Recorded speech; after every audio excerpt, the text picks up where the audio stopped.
A man drifted at sea for 3 days and nights after a devastating plane crash. When he was at the brink of despair, he finally spotted land. Clinging to a makeshift raft, he washed ashore on a deserted island. Exhausted but determined, he searched the jungle for signs of human life. "Hello? Anybody? Help?" he shouted again and again, but only the crashing waves answered back. That night, strange noises from the forest kept him awake. Fearful of what might be lurking, he clutched his raft and stayed alert until dawn. The next morning, he discovered that the rescue signal he had written in the sand had been erased by the tide. Refusing to give up, he carved out a larger SOS sign higher up the beach, where the waves couldn't reach. Soon, packages from the crashed plane began washing ashore. He gathered them all, hoping they might contain something useful. But the eerie noises from the jungle returned, keeping him on edge. When he investigated, he realized it was only coconuts falling from the trees. After days of struggle, Chuck finally managed to split open a coconut. But when he tilted it to drink, nothing came out. It was empty. Exhausted, but still desperate, he tried another one. This time, he struck it open and water spilled out. He drank quickly, relief washing over him. Carefully, he poured what was left into a leaf pouch and tucked it away. Knowing every drop mattered, he gathered himself and moved across the jagged rocks toward the shore, where waves had carried more wreckage and a FedEx package. Picking it up, he looked beyond the beach. A high hill loomed over the island. Maybe, just maybe, from up there he could see a way out. Wrapping his torn clothes around his bleeding legs, Chuck began the climb. Every step was agony. The stones cut deep, but he pushed through until he reached the top. And there, as he looked down at the coastline, his heart froze. Floating in the water below was the lifeless body of the plane's pilot. The sight was both horrifying and heartbreaking. Determined, Chuck climbed back down, waded into the waves, and swam out to bring the body ashore. Searching through the pilot's belongings, he found a flashlight, a pair of shoes, and a small photograph. They were the only things he could salvage, simple items. But on this island, they might mean survival. Chuck then dug a shallow grave in the sand with his bare hands. The work was slow and painful, but he refused to leave the pilot's body exposed to the sea. When the hole was deep enough, he laid the man to rest, covering him with sand. That night, Chuck sat alone in the darkness of the cave. From the pilot's belongings, he held a photograph of a woman. That night, Tom sat alone. By morning, he found a way to survive. He used a broadleaf to channel rainwater into coconuts, every drop a treasure. He learned to bury his waist under the sand, slowly adapting to the wild like one of its creatures. Restless, he swam out into the waves, playing with sticks, trying to hold on to his sanity. But then, in the dead of night, a light flickered far out at sea. It was a ship. Tom panicked with excitement. He waved his arms, shouting at the top of his lungs. He grabbed his torch and flashed it desperately toward the vessel. For the first time since the crash, hope burned inside him. A chance to be saved. Hope surges through him. He's finally going to be rescued.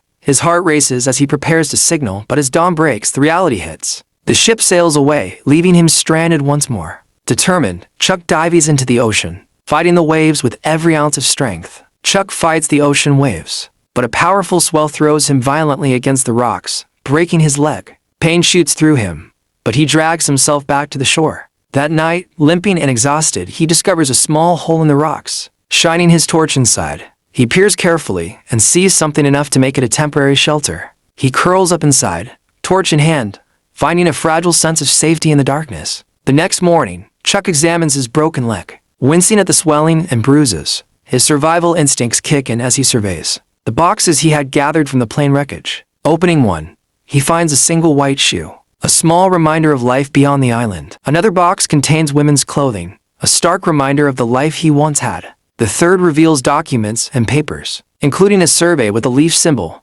perhaps a clue or a sign. Determined, Chuck uses the shoe's sole to sharpen a stick, crafting a makeshift spear. He removes the laces, repurposing them for various needs. With focus and precision, he strikes coconuts from the trees, cracking them open for food and water. He tastes one cautiously, but it's bitter and hard to swallow. Undeterred, he catches a fish, hoping for a better meal, but it, too, tastes awful. Survival is harsh, but each attempt teaches him resilience and ingenuity. Chuck struggles day after day, rubbing sticks together, trying desperately to make fire. His hands are raw and blistered, sweat and frustration mixing as each attempt fails. He strikes, twists and scrapes, but only splinters and smoke tease him. A moment of anger, he cuts his hand deeply, the blood staining the wood. He throws the sticks aside, exhausted and defeated. But then, something unexpected happens. Chuck notices the blood on the wood and, in a burst of inspiration, draws a face on a nearby volleyball. naming it Wilson.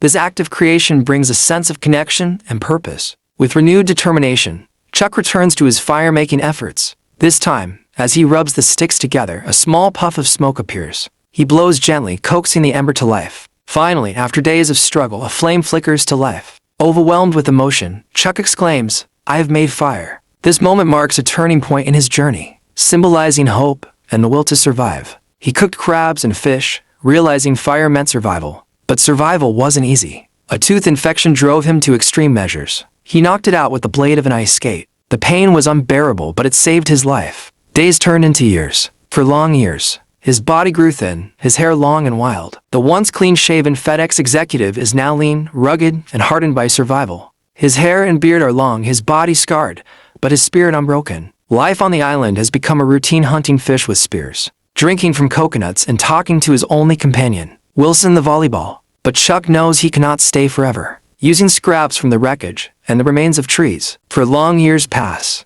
Chuck is thinner, weathered, and wild-haired. He's learned the island's every tide, every storm, every way to survive. One day, a section of a portable toilet enclosure washes ashore. Chuck's eyes light up. This could be the key to escape. He hauls the plastic walls from the beach and carries them back to his makeshift workshop by his cave. He begins assembling his raft, logs tied together with vines and strips of FedEx packaging film. The curved plastic from the toilet becomes a sail, nailed and lashed into place. He fashions a rudder from driftwood, reinforcing joints again and again until the structure is steady. Finally, the day comes. With Wilson strapped beside him and his supplies on board, Chuck pushes off into the surf. The waves crash and threaten to smash the raft, but he fights them, paddling hard until he reaches open water. Storms rage, lightning cracks. The wind rips at the sail. At the height of the storm, Wilson slips free and drifts into the sea.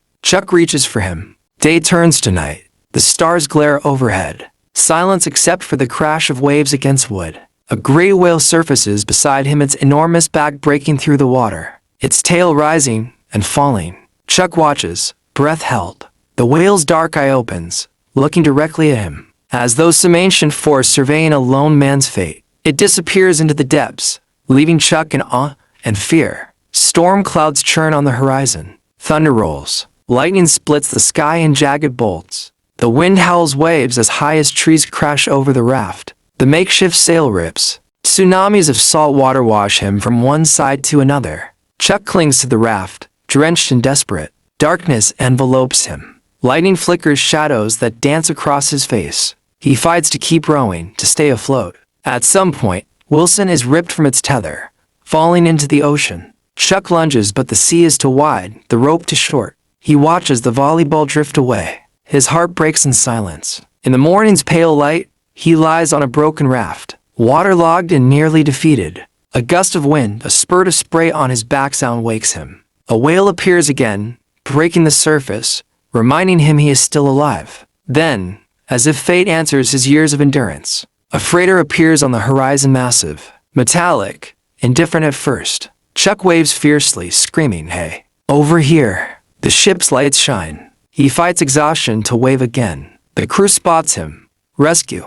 Tearfully, he is pulled aboard. He is saved. Back on land, clean-shaven, subdued, he learns he was declared dead. But that moment when he sees Kelly, his heart leaps. The world he left behind has moved on. If this story moved you, don't forget to like, comment, share, and subscribe to Cine Voice for more gripping movie narrations.